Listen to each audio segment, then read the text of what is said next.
Good morning students. हमारा जो next topic है, हमने डिस्कस किया था कि प्लांट वाटर रिलेशन को है ना समझने के लिए हमको पहले तीन टॉपिक को डिस्कस करना पड़ेगा। हमारा जो सेकंड टॉपिक है वो है ऑस्मोसिस, परासरण। स्टूडेंट्स, परासरण क्या है? परासरण क्या है? जब कोई सब्सटेंस नहीं, यहां पर आएगा जब सॉल्वेंट, है ना, जब कोई विलायक, पहला वर्ड क्या आएगा? तो ऑस्मोसिस में हमने क्या पढ़ा था? Solid liquid gas.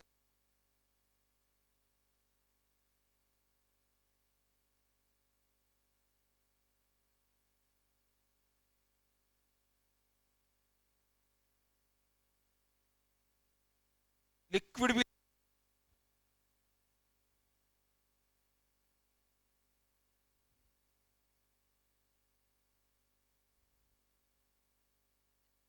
क्लियर।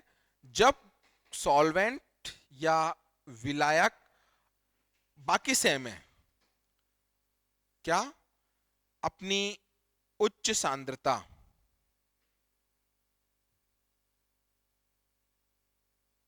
उच्च सांद्रता मींस हाई कंसंट्रेशन, कहां जा रहा है?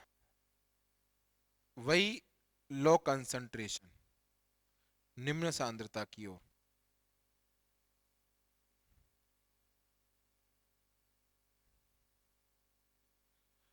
और यहां पर क्या है? वही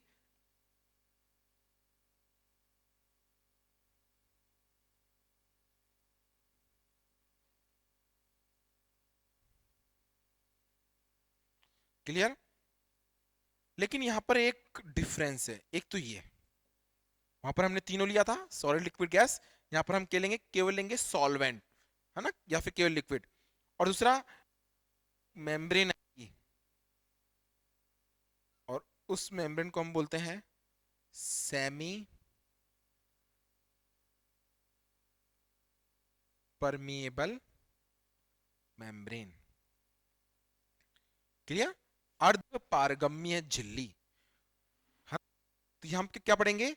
जब कोई सॉल्वेंट अपनी हाई कंसंट्रेशन से लो कंसंट्रेशन की ओर एक सेमी परमिएबल मेम्ब्रेन में से पास आउट होता है और कोई एनर्जी की रिक्वायरमेंट नहीं होती, तो इसको हम बोलते हैं ऑस्मोसिस। क्लियर। अब पहली बात तो आप लोगों को पता होना चाहिए कि ये विलायक क्या है ना।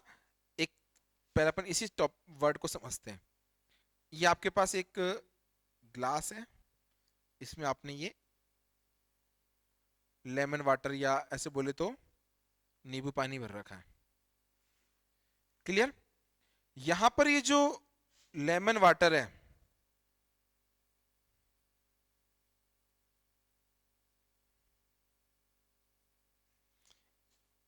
और ये आपके वाटर है, और ये आपके वाटर के अंदर आपने ये डॉट डॉट जो है ये शुगर आपने डिजोल्व कर रखी है।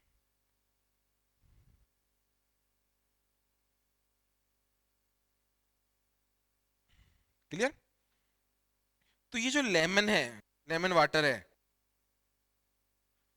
ना, इस पूरे सिस्टम को, इसको हम बोलते हैं सॉल्यूशन।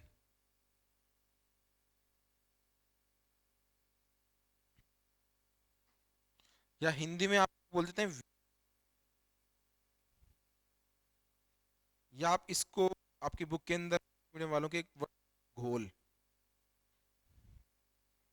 क्लियर। वाटर है, इसको अपन बोलते हैं विलायक, जिसमें घोला जाता है, विलायक।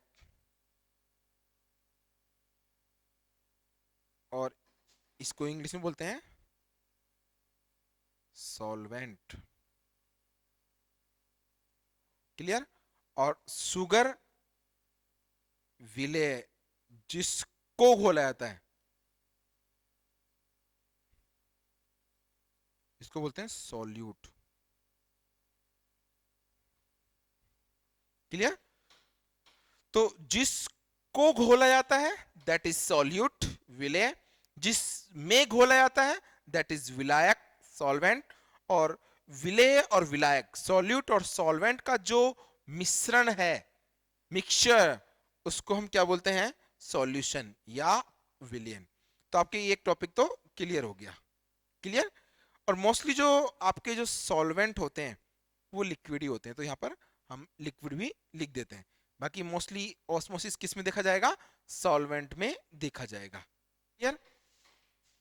ऐसे ही यहां मेम्ब्रेन के लिए पढ़ते हैं, है ना। मेम्ब्रेन मोस्टली तो 3 टाइप्स की होती हैं, है ना। टाइप्स ऑफ मेम्ब्रेन, एक तो होता है पारगम्य, इसको बोलते हैं परमीएबल।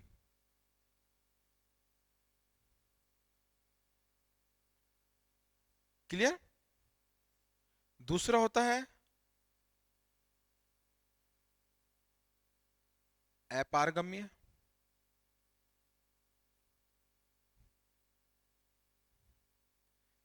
इम्परमिएबल।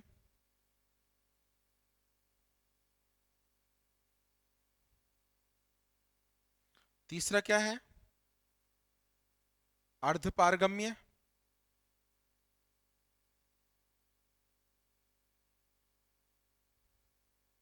इसको बोलते हैं सेमी परमिएबल।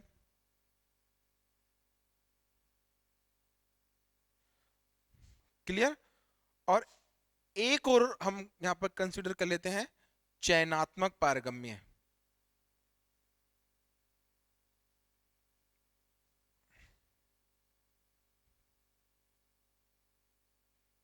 और इसको हम इंग्लिश में बोलते हैं सेलेक्टिवली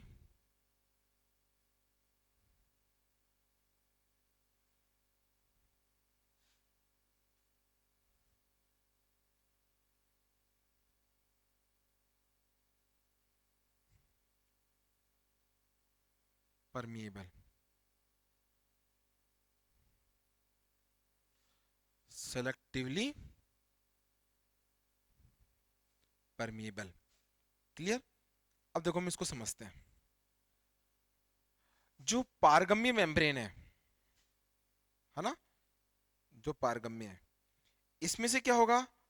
आपके सॉल्यूट और सॉल्वेंट दोनों के मॉलिक्यूल क्या होंगे? बिना किसी रुकावट के क्या होंगे? आर पार हो जाएंगे। क्लियर। जैसे आपके cell wall, cell wall. Clear. क्योंकि हम प्लांट की बात कर रहे हैं तो हम plant water relation cell wall की बात करेंगे। सेल वॉल क्या है? पारगम्य है, परमीबल है, ना तो सॉल्यूट को रोकेगी ना ही सॉल्वेंट को। तो ऐसी मेम्ब्रेन जिसमें से सॉल्यूट और सॉल्वेंट दोनों निकल जाएं, उसको हम क्या बोलेंगे? पारगम्य।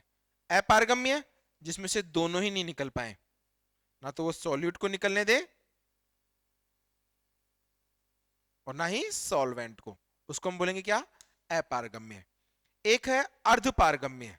अर्धपारगम्य क्या है? ये सॉल्यूट या विलेय को तो नहीं निकलने देती, लेकिन सॉल्वेंट है,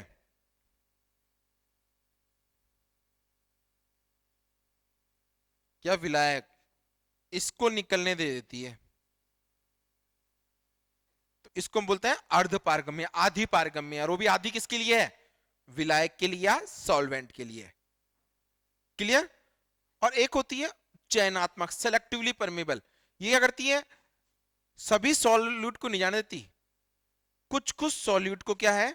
ये निकलने दे देती है। तो यहां पर हम डैश डैश का साइन लगा देते हैं ऐसे।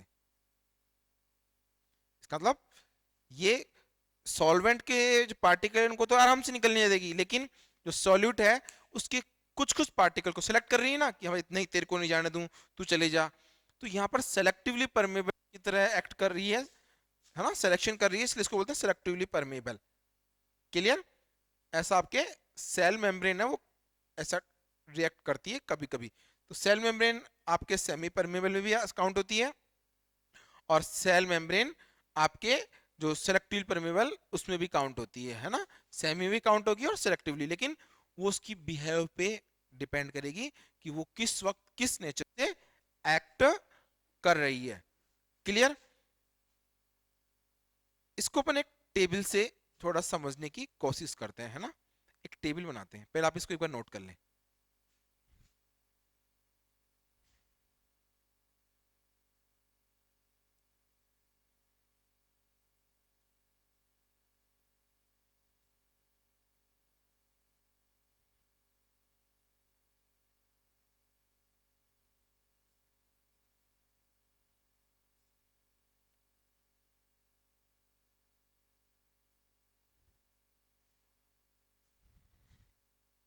ठीक है, तो देखो आपको यहाँ पर इसका डिफ्यूजन से कंपेयर करना है ना। डिफ्यूजन तीनों में होता है और आपके ऑस्मोसिस केवल सॉल्यूट में होगा। वहां पर कोई मेम्ब्रेन नहीं होती डिफ्यूजन में।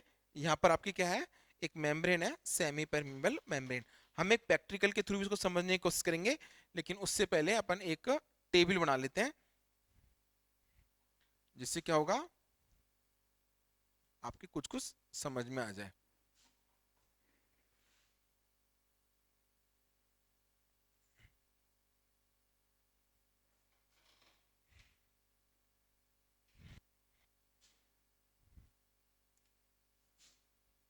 तो हमने टाइप्स ऑफ मेम्ब्रेन तीन पढ़ी हैं।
आप इसको मेरे साथ साथ ही बनाते रहें। टाइप्स ऑफ मेम्ब्रेन या झिल्ली के प्रकार, यहाँ पर आप लिखेंगे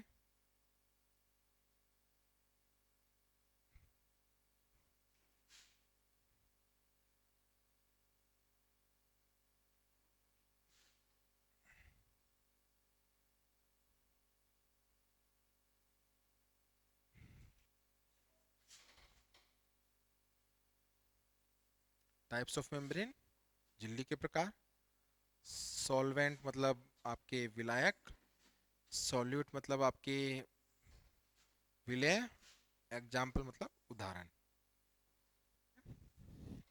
सबसे पहले हमने क्या पढ़ा था, पारगम्य।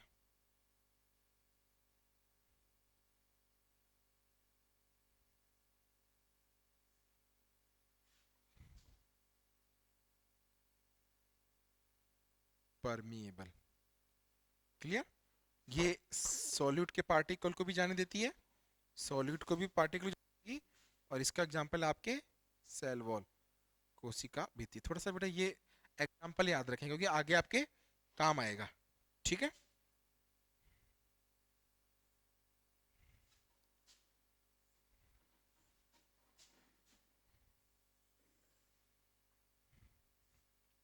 दूसरा क्या है, अपारगम्य।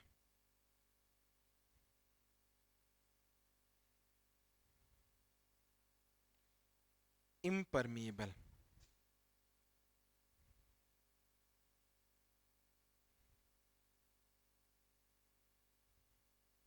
क्लियर? ये ना तो सॉल्वेंट को जाने देगी और ना ही सॉल्यूट को आपको जाने देगी। क्लियर? इसके लिए आप एग्जांपल,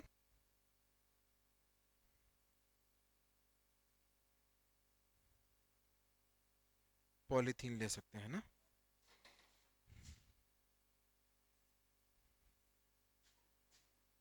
या प्लांट की बात करें तो आप कोई भी लिग्निफाइड जो मेम्ब्रेन है वो आप ले सकते हैं। अपन यहाँ प्लांट का एग्जांपल लेते हैं।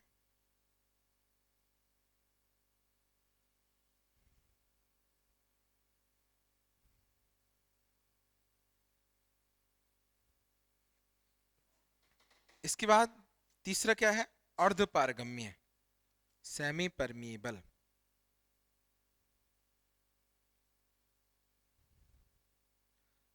नीचे लिखता हूँ।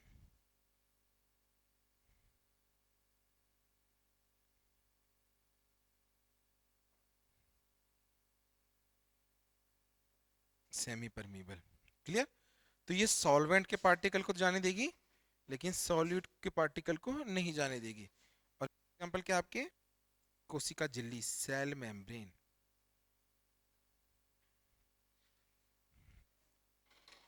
क्लियर? और लास्ट इसी का स्पेसिफिक टाइप वो कौन सा है? चयनात्मक पारगम्य।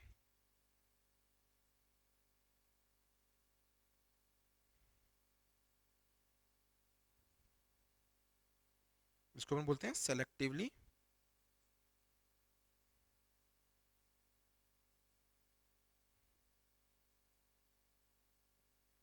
परमिएबल। ये सॉल्वेंट को तो जाने देगी लेकिन सॉल्यूट के लिए यहां पर क्या है? ये सेलेक्टिव नेचर की है। और इसका एग्जांपल सेल मेम्ब्रेन ही है जो कभी कभी सेलेक्टिवली मेम्ब्रेन की तरह क्या है? एक्ट करती है। टेबल को आप लोग बना लें।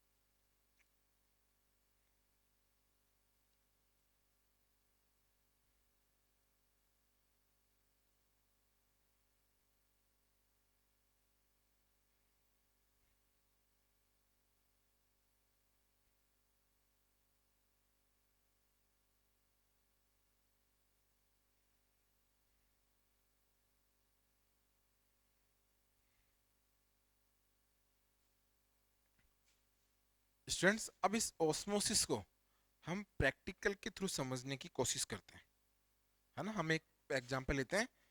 तो एक आपके प्रैक्टिकल में ही ऑस्मोसिस को प्रैक्टिकली पोटैटो के थ्रू एक्सप्लेन कर रखा है और आपके जो टेक्स्ट बुक है उसमें इसको कीप के थ्रू एक्सप्लेन कर रखा है। हम दोनों से ही इसको समझने की कोशिश करेंगे लेकिन जो मोस्ट जो कॉमन है वो पोटैटो वाला है। तो हम जो परासरण का डेमोन्स्ट्रेशन ऑफ ऑस्मोसिस, इसके लिए हम क्या करते हैं? समझने के लिए हम क्या करते हैं? ऑस्मोसिस क्या है? हम एक बीकर लेंगे,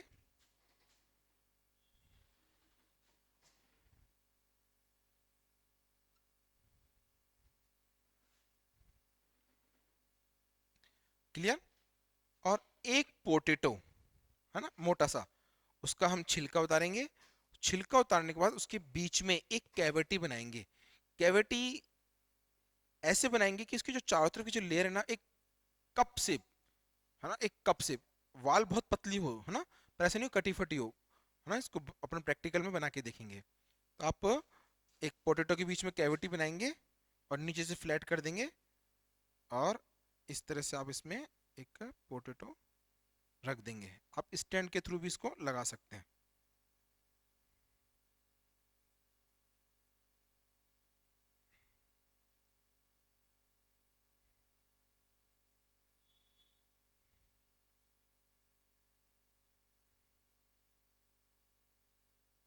ये आपके पोटैटो है।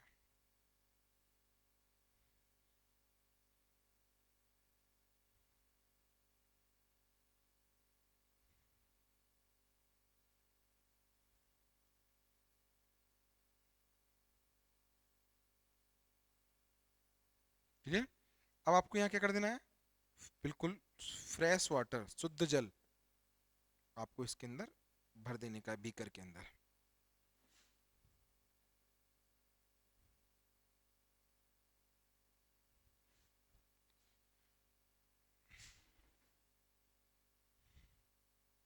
बीकर के अंदर क्या है आपके, प्योर वाटर, शुद्ध जल भरा हुआ है। ये आपके क्या है, पोटैटो।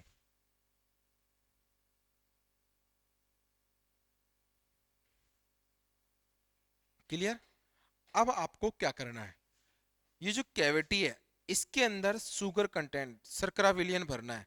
और मान लो आपने यहां तक भर दिया, मैं डॉट डॉट से भर रहा हूं।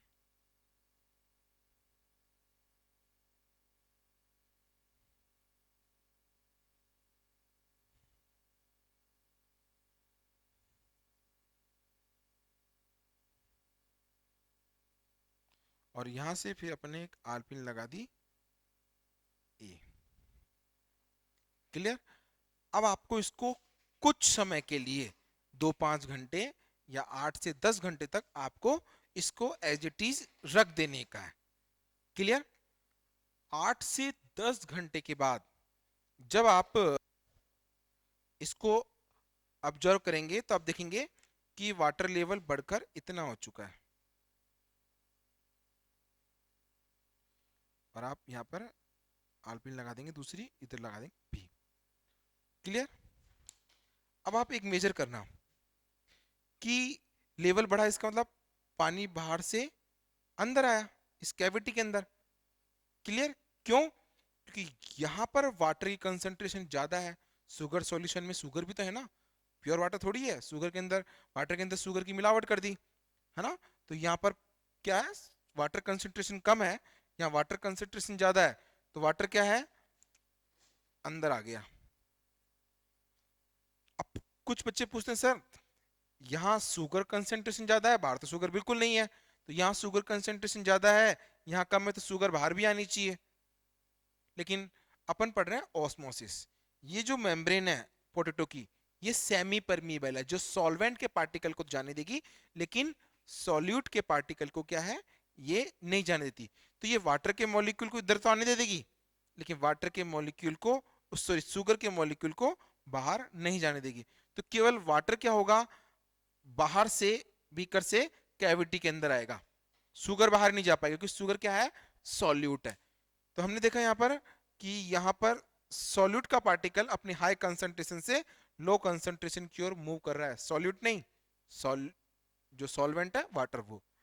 तो ये ऑस्मोसिस को रिप्रेजेंट कर रहा है। वही पहली शर्त, सॉल्वेंट, सॉल्वेंट के पार्टिकल को, दूसरा अपनी हाई कंसंट्रेशन से लो कंसंट्रेशन की ओर जा रहा है, और तीसरा सेमी परमेबल मेम्ब्रेन, क्योंकि पोटैटो की सेल क्या है, प्लांट सेल है या सेल मेम्ब्रेन है, तो किसका एग्जांपल है, सेमी परमेबल मेम्ब्रेन का। और यहाँ पर कोई एनर्जी रिक्वायरेबल नहीं है। इस डायग्राम को बना लें।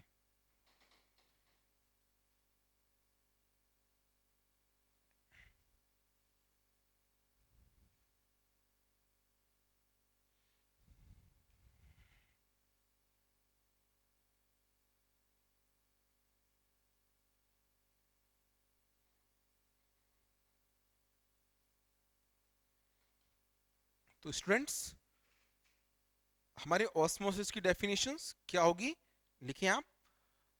जब कोई सब्सटेंस, सॉरी, जब विलायक के अणु, पहले मैं हिंदी मीडियम वालों को दिखाता हूं। विलायक के अणु जब विलायक के अणु अपनी उच्च सांद्रता से निम्न सांद्रता की ओर एक अर्ध पारगम्य झिल्ली में से होकर गुजरते हैं तथा ऊर्जा की कोई आवश्यकता नहीं होती, इसे हम क्या बोलेंगे, ऑस्मोसिस परासरण। इंग्लिश मीडियम, इंग्लिश में बोले तो, when molecule of solvent move when molecule of solvent moves their high concentration to low concentration through a semi permeable membrane is called osmosis. There are no energy required. Clear students? Next video में हम जानेंगे, या इस osmosis का जो demonstration है वो हम हमारे टेक्स्ट बुक के अकॉर्डिंग, जो आपके थिसिल कीप है, उसके थ्रू हम क्या है इसको डिस्कस करेंगे. Thank you for watching.